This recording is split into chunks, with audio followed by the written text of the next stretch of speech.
আসসালামু আলাইকুম প্রিয় ছাত্রছাত্রীরা। আজকে আমরা উপস্থিত হয়েছি কালেমা নিয়ে। গত সপ্তাহে আমরা লাভসের কত ভাগে বিভক্ত করা হচ্ছে ইত্যাদি সম্পর্কে আলোচনা করেছিলাম এবং মুফরাদ সম্পর্কে আলোচনা করেছিলাম এবং মুফরাদ শব্দের বা মুফরাদের অপর নাম আমরা কালেমা হিসেবে গণ্য করেছিলাম। তো আজকে কালেমা সম্পর্কে আলোচনা করব। কালেমা কাকে বলা হয় আমরা দেখে নেব প্রথমে। তো কালেমা হচ্ছে যে এখানে দেখতে পাচ্ছেন যে আল কালিমাতু হিয়া লাফজুন মুফরাদুন উদিয়া লিমাআনান। কালিমা হলো এমন একটি উচ্চারিত একক শব্দ যা কোনো নির্দিষ্ট অর্থের জন্য ব্যবহৃত হয়ে থাকে বা নির্ধারিত হয়ে থাকে। তাহলে এখানে আমরা দেখলাম যে কালেমা কাকে বলা হয়, যে একটি উচ্চারিত উচ্চারিত একক শব্দ যা কোনো নির্দিষ্ট অর্থের জন্য নির্ধারিত এবং তার অর্থ থাকে। এই কালেমাকে বলা হচ্ছে, আমরা এর উদাহরণ হিসাবে দেখতে চাই যে আমরা একটা শব্দ বললাম কিতাবুন।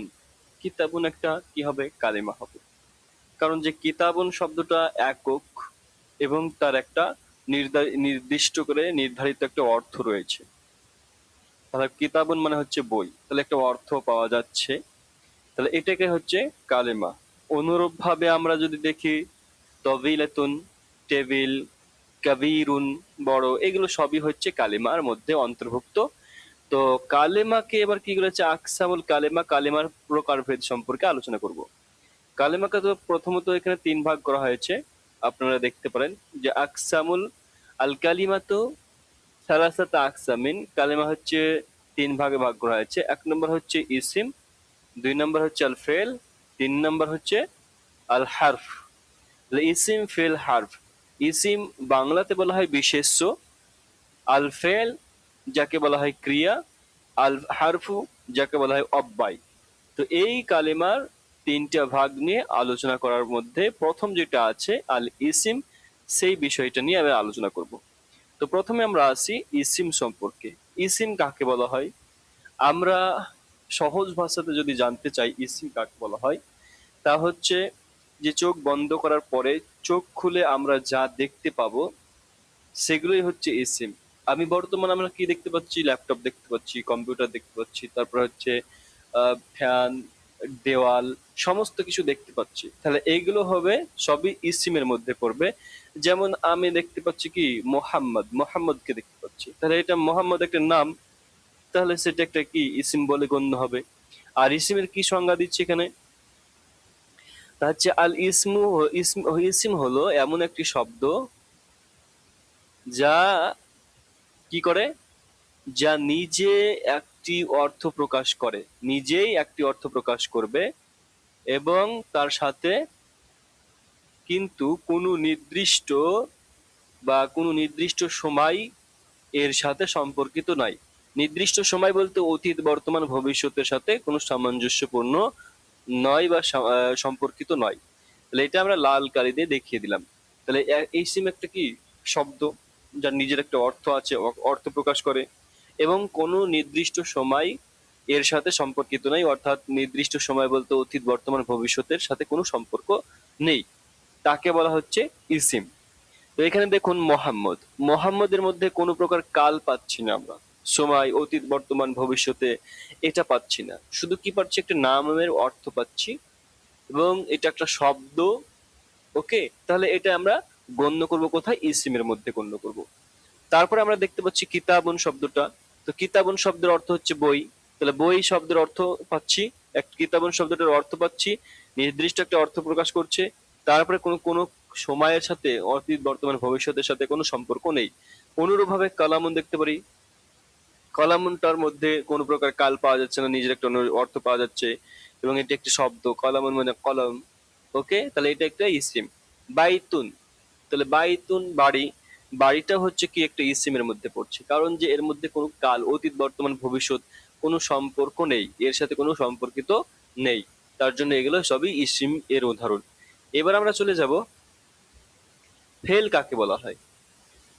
তো ফেল হলো এমন একটি শব্দ, এটা একটা শব্দ হবে, ওকে, এবং যা নিজেই নিজের অর্থ প্রকাশ করতে পারে, এবং এটা নিজের অর্থ প্রকাশ করতে পারে ইসিমের মতো করেই। কিন্তু এটা পার্থক্য কোথায় ইসিম আর ফেলের মধ্যে? ইসিম আর ফেলের মধ্যে পার্থক্য এটাই যে একটা কোনো নির্দিষ্ট সময়, অতীত, বর্তমান, ভবিষ্যৎ এর সাথে কি হয়, সম্পর্কিত থাকে। তাহলে এইটাই হচ্ছে পার্থক্য। মানে ইসিমের মধ্যে কোনো অতীত, বর্তমান, ভবিষ্যৎ কোনো সম্পর্কিত থাকে না, আর ফেলের মধ্যে অতীত, বর্তমান, ভবিষ্যৎ এর সাথে সম্পর্কিত থেকে থাকে। যেমন আমরা উদাহরণ হিসেবে দেখতে পারি যে কাতাবা। কাতাবা মানে হচ্ছে সে লিখেছে, মানে এটা অতীতে কাজটা সংঘটিত হচ্ছে, লিখেছে। তাহলে এটা হবে কি ফেল, অতীতের সাথে সম্পর্কযুক্ত, এবং এটার অর্থ প্রকাশ করছে, এবং এটা শব্দ একটা। ইয়াকতুবু সে লিখছে বা লিখে, সে লিখছে বা লিখে। তাহলে এটা হচ্ছে বর্তমান এবং ভবিষ্যতের জন্য ব্যবহৃত হয়ে থাকে।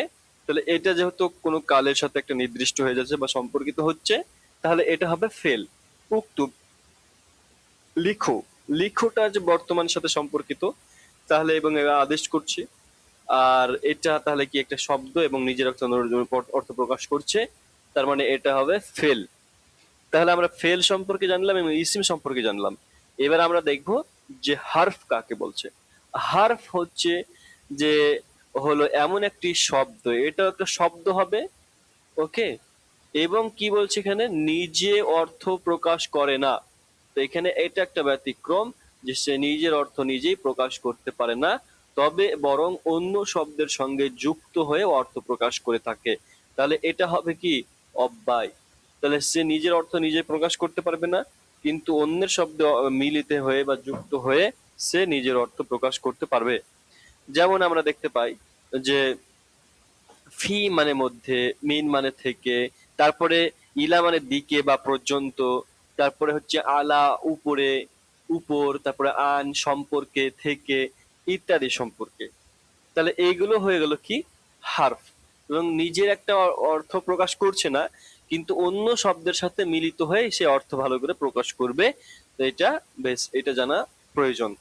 এবার আমরা দেখি যে একটা তুলনামূলক সারণী থেকে, যে ইসিম হচ্ছে নিজের অর্থ প্রকাশ করে কিন্তু ও সময় বোঝায় না, তাহলে সেটাকে বলা হচ্ছে ইসিম। এটা আমাদেরকে মনে রাখতে হবে। তারপরে ওই কিতাবুন, রজুলুন, আল ফেল।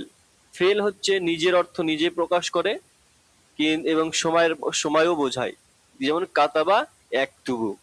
তারপরে হচ্ছে হার্ফ, সে নিজের অর্থ প্রকাশ করে না, অন্য শব্দের সাথে মিলিত হয়ে অর্থ সম্পূর্ণ হয়। তাহলে এটা হচ্ছে কি হার্ফ, যেমন ফি, ইমিন, ইলা। এবার মনে রাখার একটা সহজ সূত্র আমরা বলে দিই, যে কিভাবে মনে রাখবে। ইসিম অর্থ আছে, সময় নেই। আল ফেল অর্থ আছে, সময়ও আছে। আল হার্ফ নিজে অর্থ নেই, নিজের পূর্ণ অর্থ নেই। এইভাবে মনে রাখার খুবই প্রয়োজন।